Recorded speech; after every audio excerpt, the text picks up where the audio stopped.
Hey, welcome. My name is Patty, and I'm reading from The Courage to Change, May 19th. In the past, whenever anyone disagreed with me, I took it as a personal failure.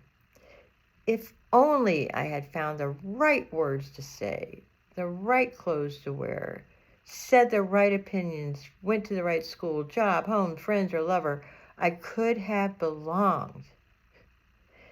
And how did others appear to me? Happy and self-confident. They seem to have all the answers. They seem to have their shit together. That's my saying. But because of the front I put on, people thought I was easygoing and happy too. If they could be so mistaken about the way I really felt, couldn't I have a few wrong ideas about their feelings?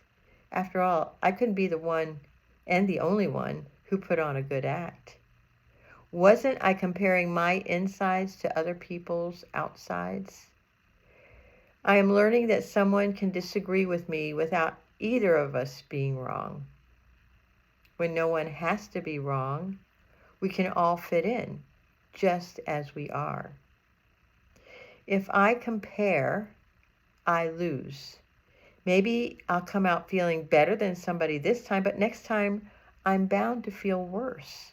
The best way to stop feeling that I'm not good enough is stop comparing altogether.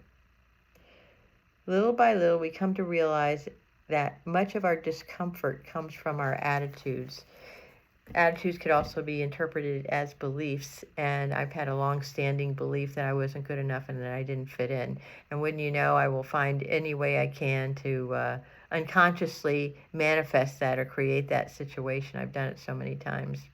One of the things that happened today that I want to share with you that relates to this reading about where I've been and where I am today with this not good enough stuff. I had invited some friends over, and rarely do I do that because I live in a humble place, and I live on the beach, but it's still humble. It's small. It's not any big deal. And I have a lot of friends who happen to be wealthy, and sometimes I don't invite people because I don't live like they live. I don't live in a big fancy home, and I'm just me. So I took a chance today and invited these very wealthy people over. And I don't really look at them that way, actually. It's just I really like them as human beings. So I took a chance. I did this thing.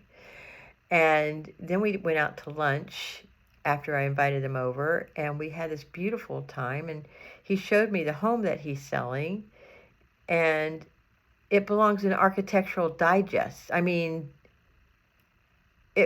Beyonce could own this home. It's so gorgeous. And I was really struck by how beautiful it was, but I was more struck that I didn't feel bad that he had this beautiful home.